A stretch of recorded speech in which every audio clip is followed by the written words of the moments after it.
Hello, everybody, and welcome to the inaugural, the very first, it's just inaugural is a fancy word for very first, High School Sports Unlimited. I'm Judd Hickenbotham. That is Mr. Morgan Lee over there. We have reached week one of the high school football season. A brand new show for you that is going to be both on WDUN TV as well as 1240 ESPN Radio. And we're going to go talk all things high school sports. And with it being late August here, it's time to kind of focus on high school football. Last week, I guess, was considered week 0. Is that about right, Morgan? Yeah, week 0. Okay, we'll go with week 0, which is fun. You know, most everybody is going to start this Friday, if not next Friday. A few people have this week off for whatever reason, but it's almost like it's like the bowl season, isn't it? It's like everything used to be start at the same time, and now some people are starting earlier. I mean, why are some teams starting a week earlier than everybody else? You know, they just have that opportunity, and some like to take advantage of it. So, it's not just in this area. Everybody throughout the state's starting to do that if they can. It's just preference, really. It's preference. Well, it was hot and kind of sultry this past Friday in a few local games. To speak of 5 different area teams from our area in North Georgia got it all started, including the Buford Wolves, coming off 4 straight state titles. They are reloaded again this year. They got a pretty easy victory, 42-0 over Blessed Trinity on Friday at Tom Ryden Stadium. Morgan and I will get into kind of the basics of this game because the Wolves look very good again, but they win 42-0, and Morgan Lee was at that ball game, and he got to talk with Jess Simpson, head coach Jess Simpson, after their big win. Let's just kind of reiterate what you're talking about. I mean, could you ask for a much better start than this? You know what? I'm really pleased because of where we were a week ago today. And a scrimmage is a scrimmage, but we had a bunch to work on. And from the tangible things of playing football better to the intangible of how we went about it and how we did it, really, really pleased. Happy for these kids. We got a lot of kids in, and we had a lot of fun tonight. And that's what it's supposed to be about. You talked about, kind of being exciting, being on ESPN next week. Then it's going to add a little spark to practice this week. You know what? It's got to. I mean, if you're a high school kid and you get a chance to do that, and that's something, Buford football's got to do a lot of, that's what I told them. We've gotten to do a lot of neat things the last 10 years, and this is something we hadn't gotten to do. So I think there's going to be a buzz around town, in our school, and hopefully in our locker room and on the field this week. So there you go, head coach Jess Simpson and his team pretty happy with a 42-0 victory. I like Coach Simpson because he actually says when he's kind of happy. Most football coaches are like, oh man, we had so much to work on. Yeah, we pounded them and really beat them bad, but man, we look terrible out there. But no, Coach Simpson has to like what he sees and what he has coming back off last year's team. Wasn't a whole lot not to like about that game if you were a Buford fan. You go on the road for your opener. I mean, Roswell's not a short trip, but not that far, and they just really dominated Blessed Trinity. I mean, crazy thing, it was 7-0 after the first quarter, which sounds like it was a close game, but somehow there'd only been 3 possessions in the quarter, 2 of which were from Blessed Trinity, both of which ended in interceptions. So, Buford had the 1 possession, scored on it, and then all of a sudden, second quarter, they scored 28 points and the game's over. Yeah, the Buford is going to be taking on Gainesville for their Week 2 game. Everybody else for Week number 1 will be previewing that game and all the local area games coming up a little bit later on in the show. We also got Players of the Week coming up, so not for Buford, by the way, because Buford's always kind of been like this. There's never been, very rarely do you have players that are going to get those eye-popping numbers because they're in a lot of blowouts. And they have so many other really good players that you don't have that guy rushing for 200 yards per game and that kind of thing, right? No, they don't. Coach Simpson says the motto for the offense of Buford is we share the ball. And they do because they've got the ability to do that. I mean, I'm trying to remember the last time they had just a guy at running back or at quarterback or at receiver, and I guess the last time would probably be Darius. Darius Walker. Yeah, right? Darius Walker, and that was back in early 2000s. So they've got so much depth that they can afford to switch things up. And granted, a lot of those guys that are carrying the ball are also playing a lot of defense too, so it helps to cycle them in and out and keep them fresh. And it certainly doesn't hurt. I mean, Andre Johnson had 3 carries. And I think he ended up with 50-plus yards and 2 touchdowns. So when you can do that sort of thing, you don't need to have a feature back. No, that's exactly right. 3 carries, 57 yards, 2 touchdowns. Andre Johnson leading the way. On the other side of the ball, Buford doing what they always do. Just the smash mouth defense, as I like to say. 53 total yards for Blessed Trinity and 5 turnovers. That's Wolves football. Yeah, absolutely. The turnovers, especially, just Blessed Trinity actually came out and kind of moved the ball in their first series. I think they got about, of their 53 yards, I think they ended up with about 20 of them on that first series. And were actually able to get some momentum, but before they could really get some momentum, Buford picks the quarterback off for the first turnover. Takes the ball back, scores. Blessed Trinity starts to try to do the same thing again. Another interception. It's going to be extremely hard to move the ball in this defense, no matter how you try to do it, because you try to power them. Short of maybe University of Georgia, I don't think that there's a team in the state that's just going to run through. That's playing right in their hands there. Right? Exactly. I mean, the strength of this team is that front seven. Not that the defensive backs are bad. I mean, you've got 2 that are Division I recruits, one of which is, one's going to Virginia, one's going to Vanderbilt. So pick your poison. I don't know how you're going to attack them. Yeah, you can possibly do it with speed and kind of spreading the field out, which is kind of what Gainesville is probably going to be doing for their first game. So we'll see how that works out, and we'll be talking more about that game. Quarterback Sam Clay getting his first start and giving basically Buford quarterback kind of numbers too. I mean, you see a guy that high completion percentage and a decent amount of yards. He goes 6 for 8 for 92 yards. It's his first start. How did he look to you? He looked really good. The first pass that he threw probably should have been caught, so you're looking at it really should have been 7 of 8.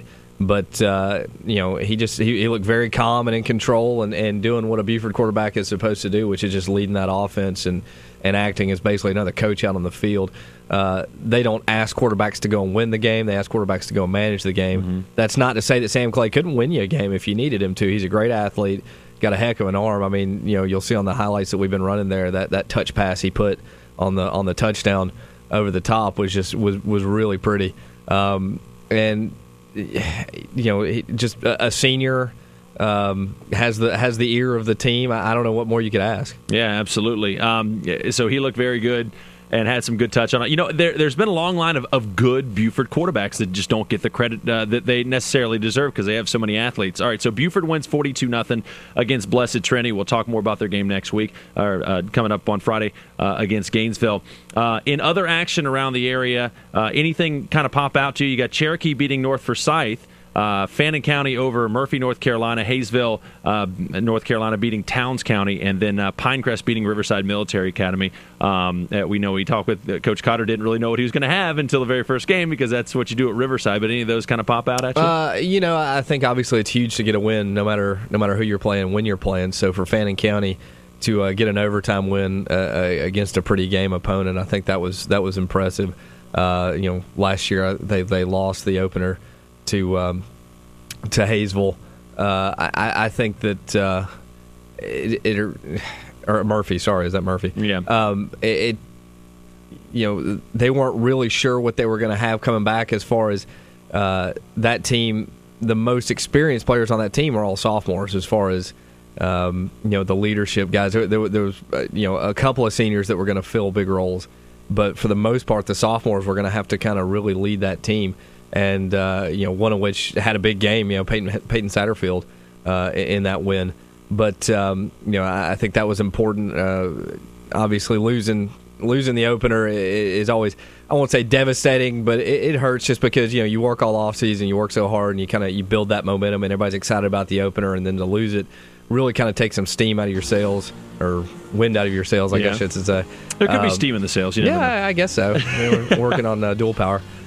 All right, you talked about Peyton Satterfield. We're going to mention his name coming up. Next segment, we will get started and talk about some of the games you can find coming up on Friday. Some pretty good matchups in week number 1 for a lot of these teams. We'll take a break, though. You're tuned into High School Sports Unlimited on WD1 TV and 1240 ESPN Radio. Public notice. A massive $2 million warehouse liquidation is underway at the Furniture Store. Tons of merchandise has been trucked in from manufacturers' warehouses, and it's all selling at extreme drastic price cuts. Hurry, it's first come, first save, and once it's gone for good at the Furniture Store in Canton. Do you have dinner plans? Come and enjoy casual fine dining right here in downtown Gainesville. Scott's on the Square welcomes you for dinner Tuesday through Saturday night. With only fresh, prime cuts of steak and seafood, Scott's on the Square guarantees you'll become a repeat customer. Ask about catering or scheduling your special event at Scott's on the Square, 110 Main Street. Call to make your dinner plans or make your reservations online at scottsonthesquare.com. Casual fine dining at its best is right here in Gainesville. At the offices of Dr. Norman Peets, DDS on Green Street in Gainesville, patients have all their general dentistry needs explained. Ask about sedation dentistry. Dr. Peets' team of professionals puts you at ease. Dedicated, experienced, professional. He's Gainesville's family dentist. Dr. Norman Peets, 615 Green Street in Gainesville. Specializing in shipping, packaging, and maintenance products, Wilhite Packaging wants to make you their next client. The team members at Wilhite realize customer satisfaction and teamwork are the driving force of their business. They've earned the business of over 500 customers with dedication to service and by providing products at fair and competitive prices. You won't be disappointed. They guarantee it. For more information, visit online at wilhite.com.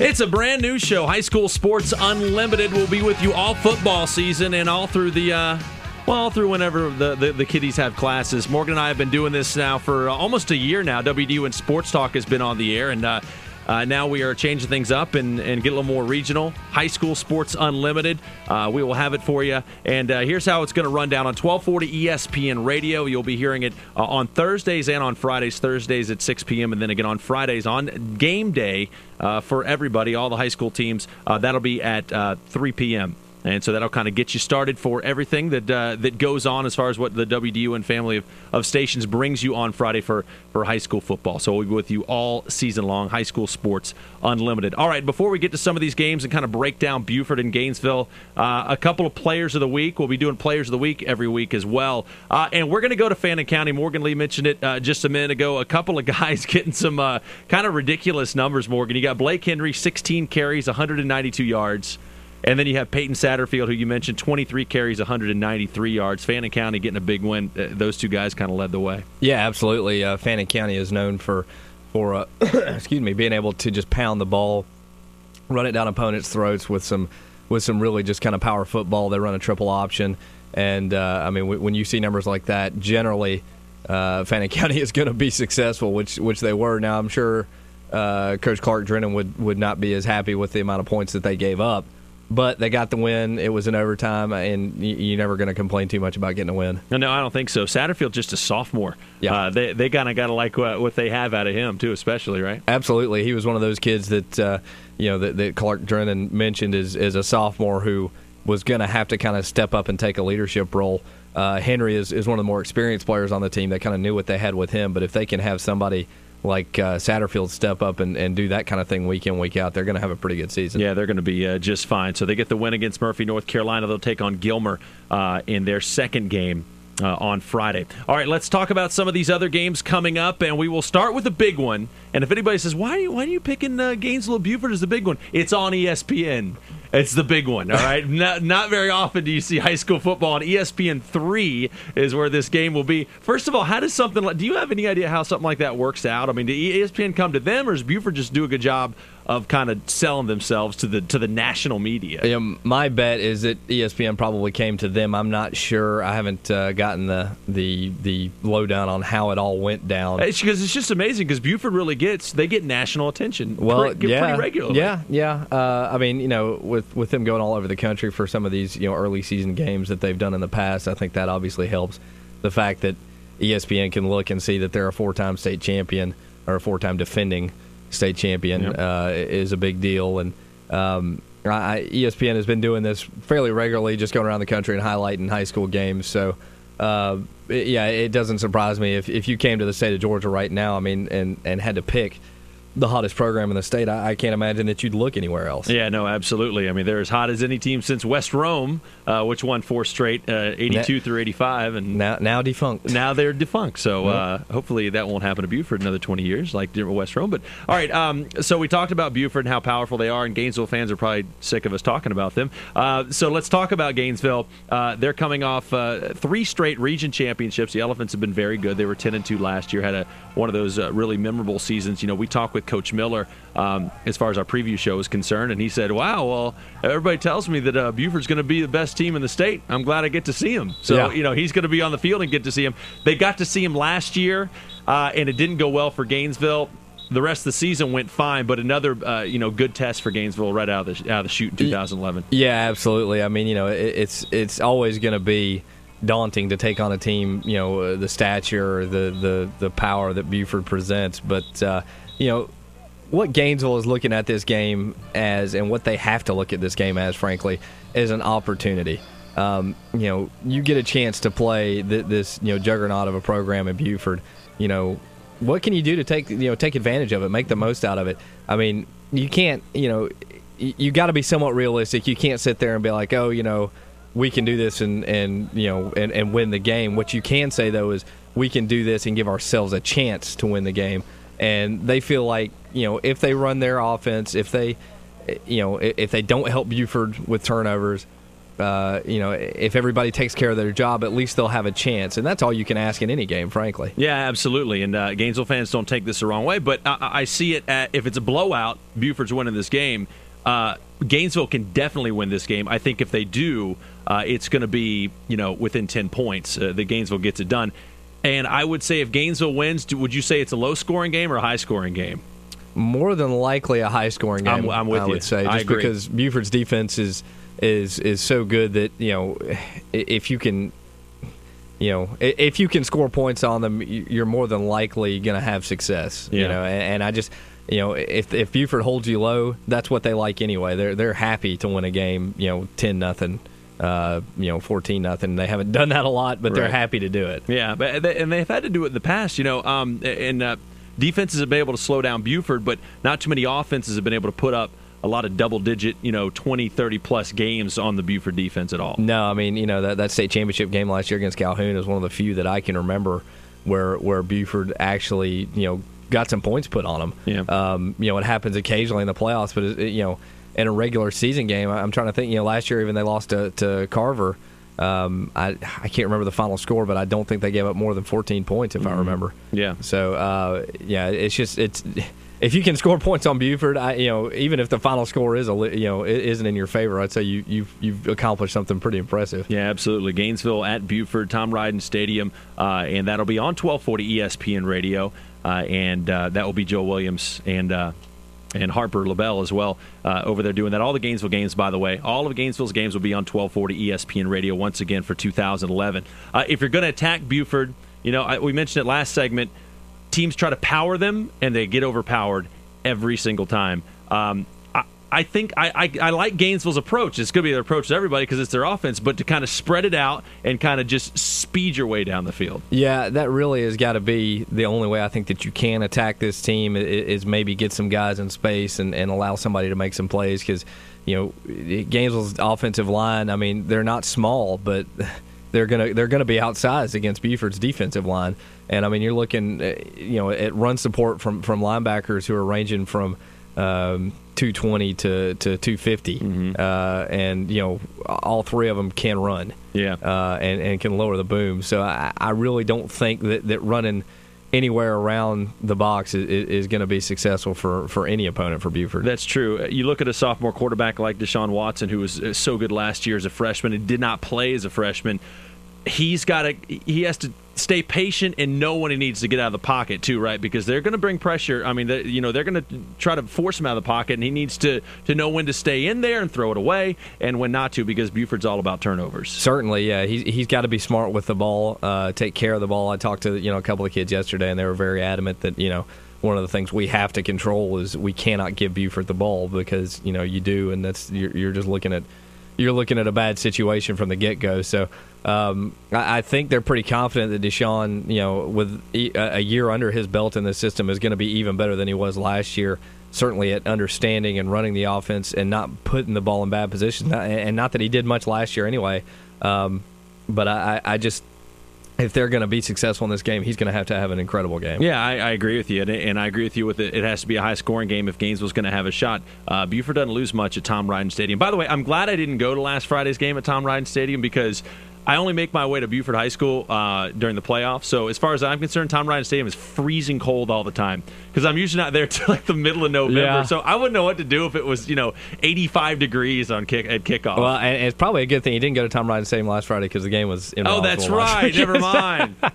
I would have been by myself, Yeah. so never mind. I don't know. I mean, I'm surprised they don't have people, sitting there watching on a big screen or something like they do. They could probably get that done. And a good quote, I'll end with this, a good quote on AccessNorthGA.com, an article written by, it was written by Morgan Lee, never mind. A quote, Ryan Griffith, the senior on for Gainesville. Ryan Griffith says, if we can play with them, we can play with anybody. I totally agree with that. I think if Gainesville loses this game, not a big deal. If they beat Buford, though, I mean, that's going to catapult them and get them started for something that could be special. Yeah, absolutely. I mean, you're talking about, as you said, if you lose this game, it is by no means, the end of your season, the end of even anything super important. I mean, the main thing that Gainesville can use this is a measuring stick to see where they are.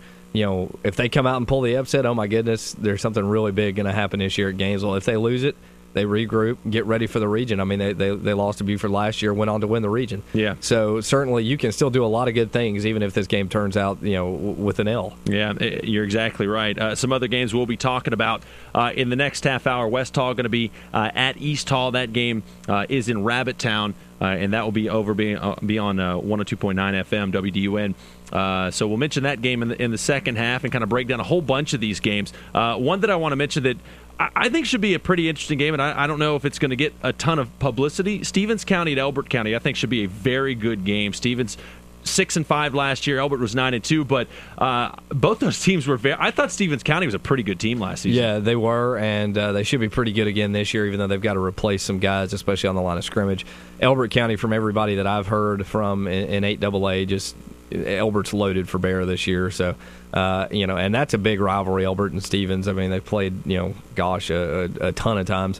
And you're right. I think that just because it's a little bit more on the periphery of kind of our coverage area, it won't get the coverage it probably deserves. Mm-hmm. Yeah, that's exactly right. So a rivalry game to start the season, which I'm never a big fan of, but I guess it's all how the schedule works out.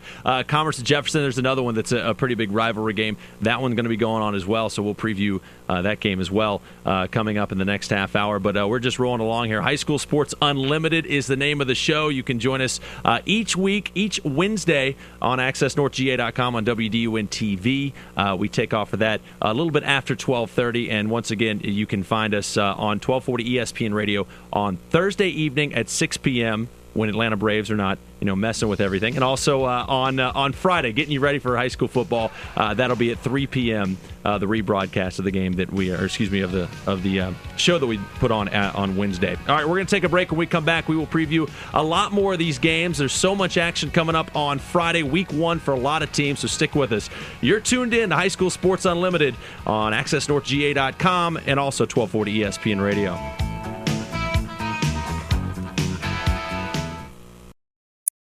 Public notice. A massive $2 million warehouse liquidation is underway at the furniture store. Tons of merchandise has been trucked in from manufacturers' warehouses, and it's all selling at extreme drastic price cuts. Hurry, it's first come, first save, and once it's gone for good at the furniture store in Canton and... Do you have dinner plans? Come and enjoy casual fine dining right here in downtown Gainesville. Scott's on the Square welcomes you for dinner Tuesday through Saturday night. With only fresh, prime cuts of steak and seafood, Scott's on the Square guarantees you'll become a repeat customer. Ask about catering or scheduling your special event at Scott's on the Square, 110 Main Street.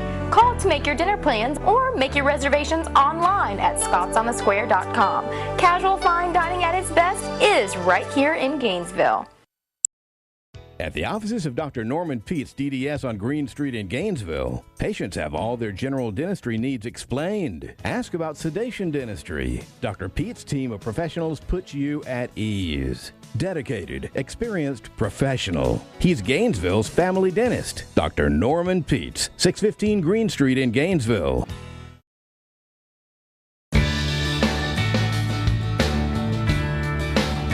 I will not march blindly into the fluorescent light of Monday morning to a job I do not love. I will not go with the flow. I am not a carbon copy.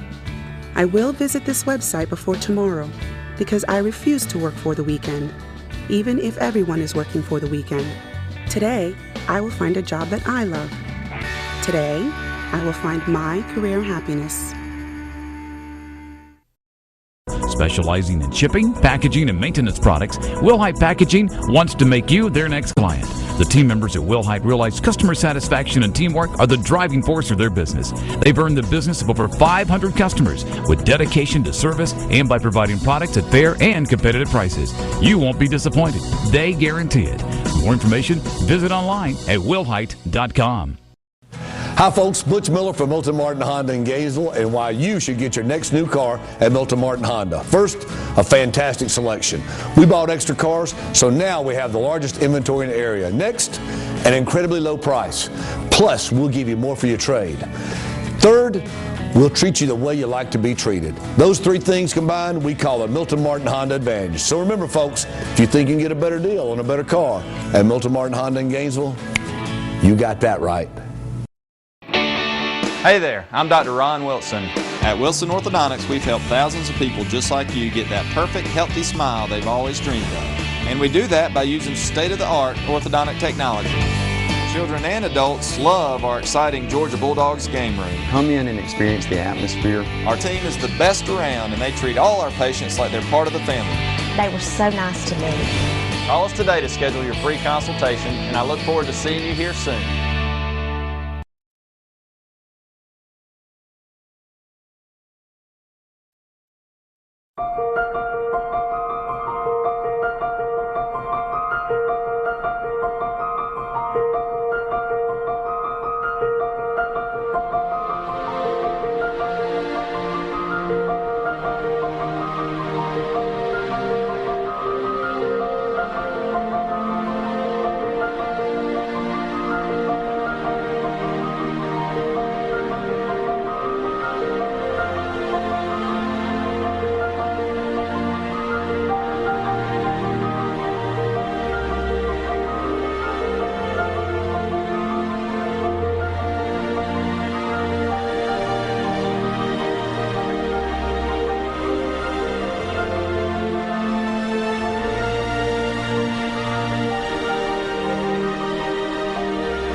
Public notice. A massive $2 million warehouse liquidation is underway at the furniture store. Tons of merchandise has been trucked in from manufacturers' warehouses, and it's all selling at extreme drastic price cuts. Hurry, it's first come, first save, and once it's gone for good at the furniture store in Canton and... Do you have dinner plans? Come and enjoy casual fine dining right here in downtown Gainesville. Scott's on the Square welcomes you for dinner Tuesday through Saturday night. With only fresh, prime cuts of steak and seafood, Scott's on the Square guarantees you'll become a repeat customer. Ask about catering or scheduling your special event at Scott's on the Square, 110 Main Street. Call to make your dinner plans or make your reservations online at scottsonthesquare.com. Casual fine dining at its best is right here in Gainesville.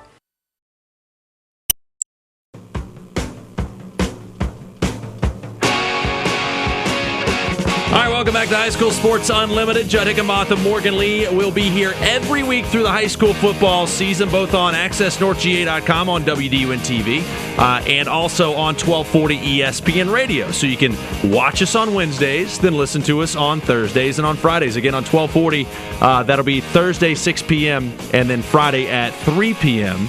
Atlanta Braves, of course, their schedule kind of pending with that on Thursdays. All right, let's get back to the high school football, the gridiron, with this being the first week in a lot of different places. And Morgan, I was looking at the polls. Only two teams from North Georgia, Northeast Georgia area right now are in any of the polls. Give me a break. Well, at least in the AP poll, the coaches poll, from what I can tell, has not been completed yet. So, we may have some more here eventually. But at this point, this is the fewest amount of area teams I can remember being ranked at the start of a season in a long time. Yeah, Buford is number one at Class AA, followed by Calhoun. GAC is fourth. That should be very interesting. And then in 4A, the Flowery Branch Falcons are fifth in the state, which I think is fair enough. And Tucker is number one as far as that's concerned. So North Gwinnett getting some votes. Kind of strange to see North Gwinnett out of the top 10, isn't it? Yeah, well, I mean, Coach Bob's Fire said that he knew this was going to be kind of a tough early season for them, with them kind of feeling their way out on offense, and they did take a loss in the Kell Classic to start the year last Saturday.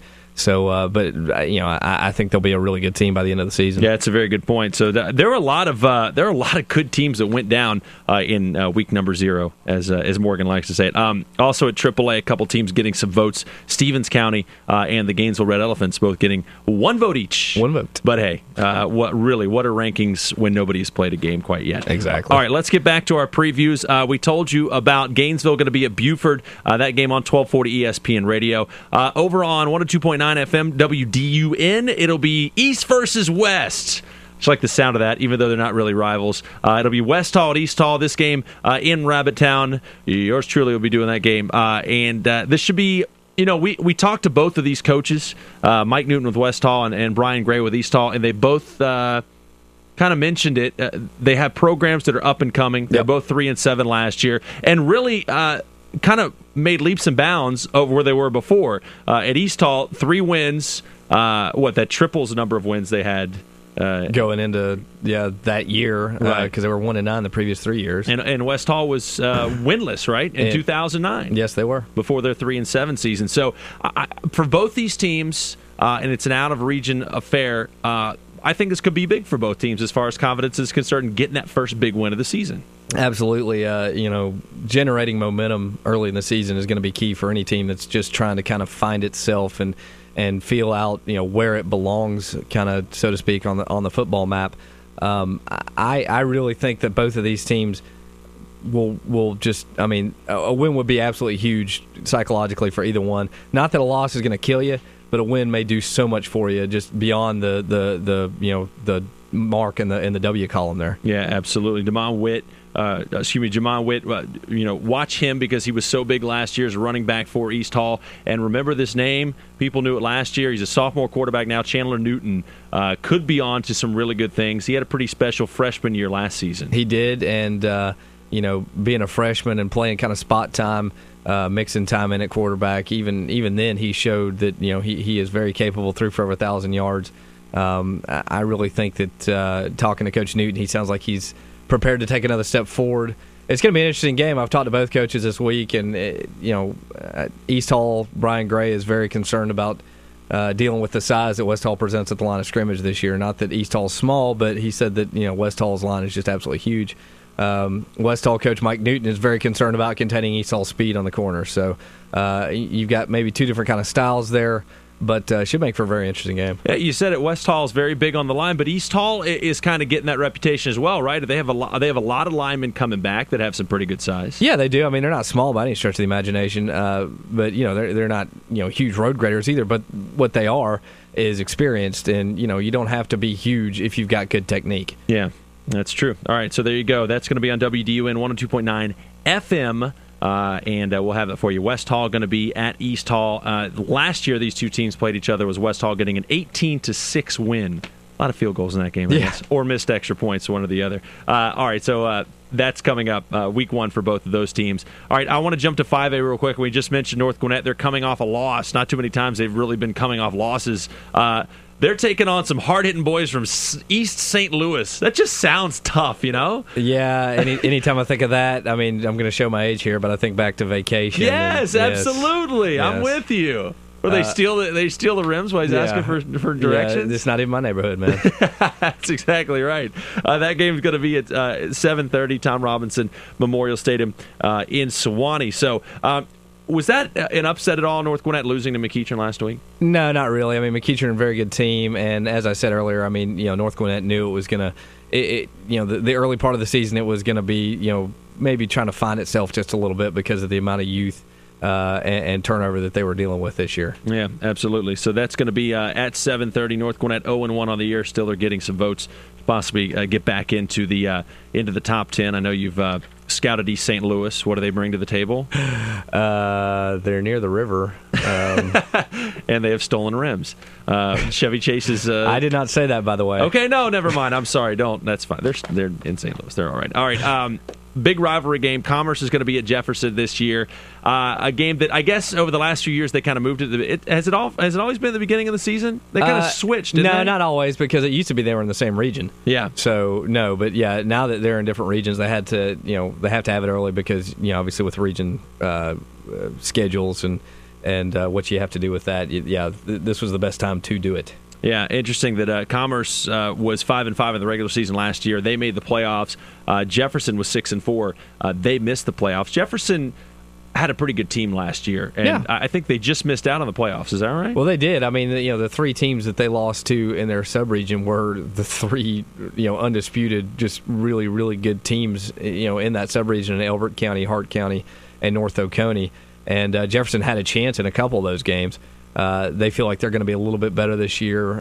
Hopefully, able to deal, with speed a little bit better this year. They've got a sophomore or a junior quarterback this year, in Bryant Sheriffs, who had a really good year last year, and they're expecting big things from this year. Yeah, and so Jefferson just missed out on the playoffs. Jefferson won that game last year, 17-14. This is a series that just has a long history, right? Yeah, absolutely. And you mentioned last year. I mean, I think there was a blocked field goal, chip shot field goal at the end of the game that would have tied it. But yeah, you're talking about how many times? 39, 19, and 5 Commerce leads. So 58, 63 times. Is that right? Yeah, I that's. don't know if I did the math right on that. But whatever. I'm horrible at math. But yeah, it's a ridiculous amount of games. And I mean, Commerce had been dominating the series. I think Jefferson has won the last 3, but prior to that, I think Commerce had won like 8 or 9 in a row. Really? Yeah. Boy, oh boy. All right, so that game going to be at Jefferson, and I mean it in the total sports sense of it, but these are two teams and two fan bases that they don't really like each other, right? I mean, this is a good rivalry. Well, you've got two city systems that are, I guess within 15 miles of each other. Yeah. Two groups that know each other very well, and of course that always, familiarity breeds contempt, so they say. I think it should be a good game. I got to talk to Commerce's new coach, head coach Marvin Justice, and he's excited about this game as you would be with your opening game, but he thinks it's going to be a close one. Could be decided by turnovers. Commerce is, we mentioned Jefferson's quarterback. Commerce has got a great quarterback of their own in Cody Streetman. It's going to be a very close game, just like it was last year. Franklin County going to be at Hart County, and this one we might have to talk about in the next segment because I think this is another one. We mentioned last time about a couple teams that are maybe on the periphery of what people know. I think these two teams are as well. I mean, people in the Hall County area, the Gwinnett County area, might not know Franklin County and Hart County all that well, but these are two teams that are looking for good things in 2011. Yeah, absolutely. Two teams that are hoping to compete for region titles. Certainly, teams that are looking to get into the playoffs. Two more just longtime rivals playing each other. Last year they didn't get to finish the game; it got cut short because of lightning. What is it about lightning delays and lightning beginning of the season? In the first game of the season, yeah. I remember when Gainesville played Buford last year, and there was the storm came in and cut the lights out, and we're just sitting there going, "Jeez!" I mean, up in that middle press box, just hoping that we wouldn't get struck. Oh man, I remember the opening game a few years ago at Citi Field and at City Park, and we went over there, and it was it was like an hour lightning delay, and they said, "Okay, fill for an hour." We brought Coach Chuck Clausen in there and asked him we asked him about 1,000 questions, and he helped us out a great deal. So there you go. All right, coming back, Flowery Branch is going to be in action. A lot of good matchups for week number 1. We'll continue after this. You're tuned into High School Sports Unlimited on AccessNorthGA.com and 1240 ESPN Radio. Public notice. A massive $2 million warehouse liquidation is underway at the furniture store. Tons of merchandise has been trucked in from manufacturers' warehouses, and it's all selling at extreme drastic price cuts. Hurry, it's first come, first save, and once it's gone for good at the furniture store in Canton and... Do you have dinner plans? Come and enjoy casual fine dining right here in downtown Gainesville. Scott's on the Square welcomes you for dinner Tuesday through Saturday night. With only fresh, prime cuts of steak and seafood, Scott's on the Square guarantees you'll become a repeat customer. Ask about catering or scheduling your special event at Scott's on the Square, 110 Main Street. Call to make your dinner plans or make your reservations online at scottsonthesquare.com. Casual fine dining at its best is right here in Gainesville.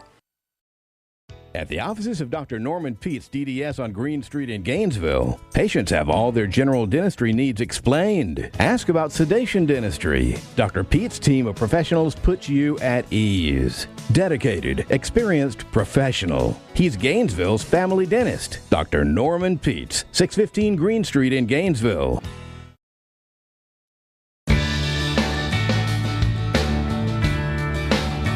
I will not march blindly into the fluorescent light of Monday morning to a job I do not love.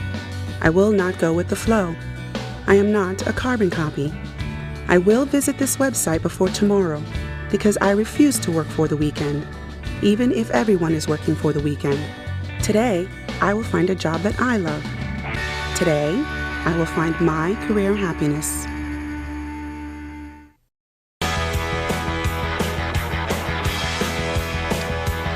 All right, welcome back. High School Sports Unlimited here on WDUN-TV as well as 1240 ESPN Radio. Once again, the times where you can check out these shows. Wednesday afternoons when we tape for WDUN-TV, so you can see us in studio. We'll be bringing highlights. Morgan Lee and Scotty Mack are the main two guys that'll be running the cameras for these things. I got to do radio, which means I'm lazy. I can't do anything else. So we'll have highlights of these games. We'll be talking with coaches on the field after the games as well. We're going to try to catch up with coaches during the course of the week and have their insights coming up on the games they just played and the games they're going to play on Friday as well. So you can check out all that, all the video stuff. You can see your kids if they're playing. They run for a touchdown. We might actually get it on video as long as Morgan Lee keeps it in frame. Yeah, we know Scott McIntyre will because he's just that talented. Yeah, Scott's a professional. I'm just out there kind of winging it. And the thing about football is, when you look through the lens of a camera, it's very tough to tell how close these guys actually are to you. Oh man, I know, you're right. So you're either going to be, there's been several times that I've thought I wasn't close, and all of a sudden I've had to bail out at the last second. Yeah, a little industry thing for you. You seem you just act kind of fearless when you're behind the camera, like, oh, nothing can touch me until someone just nails you. Yeah, and I tell you, all of a sudden you're Joe Paterno rolling around. Yeah, just about. I mean, with high school guys, it's not quite as bad. But man, I mean, the times I've been on the sidelines in Athens or over at Flowery Branch for Falcons facility, it's a little scary because they're just that much faster and bigger. Yeah, and bigger. They can really hurt you. All right, let's get back to some of these previews that are coming up for week number 1 for a lot of these teams. Madison County going to be at Flowery Branch. The Falcons coming off their very special season in 2010. They made it to the second round of the playoffs. They were 10-2. They reached the Sweet 16. And so there you go. So Flowery Branch starting with Madison County. What do you see in this early game? I think it's with the opening season contest, you're always kind of interested to see how your team performs. I think even more than you're worried about what the other team is going to do. So it's going to be interesting to see from Flowery Branch. They've got a group that they weren't pleased with how they did in their scrimmage against Lassiter. They had some guys kind of dinged up offensive line and defensive line wise. Candler Coker was coming off a mono.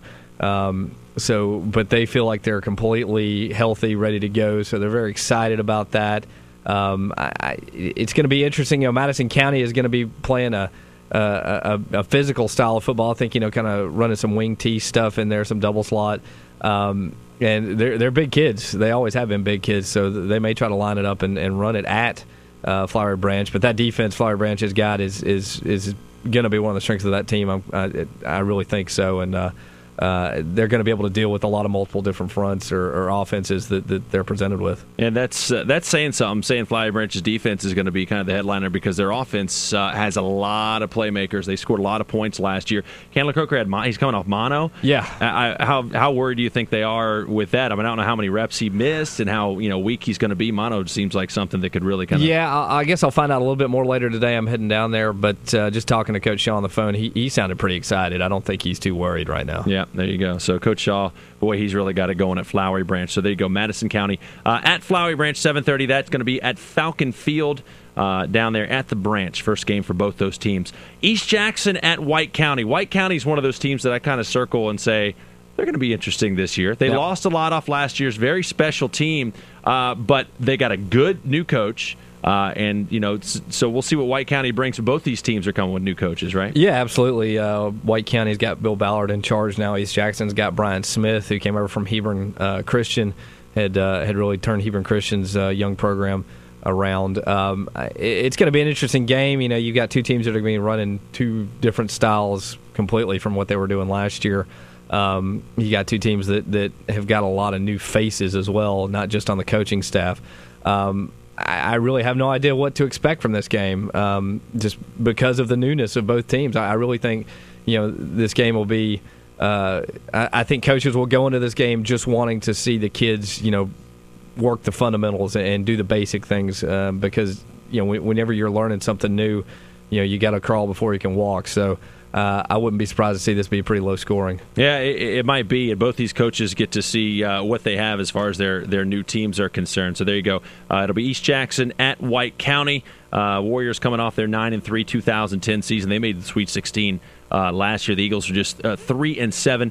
These two teams played each other last year. White County winning 21-14. White County played a few close games last year, didn't they? They did, but they had the kind of defense and offense that was what they like to do. Yeah, exactly. All right, so Riverside Military Academy be at Lumpkin County. Riverside already having a loss this season. They lost to Pinecrest Academy 21-14. Talking to Coach Cotter before their season got underway over at Riverside, and for folks that didn't get to hear or see our preview as far as season's concerned. Riverside, very interesting story because it's a military academy, so each year a lot of the faces change as far as the football team is concerned, a lot more than some other places, so he didn't know what he had. The one thing he knew he thought he had was a pretty good quarterback who had a pretty good first game, right? Yeah, Colin Patel, and that's Pettell, I do believe. Okay. Threw for over 200 yards and 2 touchdowns. He also had 2 interceptions, which I guess you kind of expect for a new guy in a new system. But he obviously showed that he's got some ability. I can't remember one of the touchdown passes. I feel like was over 60 yards. Really? Yeah. Boy, oh boy, that helps. Yeah, that helps anytime as long as you got somebody to catch the ball a little bit. Absolutely. A number of new faces in other places. It's just it's a work in progress there when you get them. Basically in August, and that's when you go from, and everybody else has been working since December. Mm-hmm. So it's going to be interesting to see how they develop through the season. But Coach Cotter's got a good staff, so I wouldn't be surprised to see them.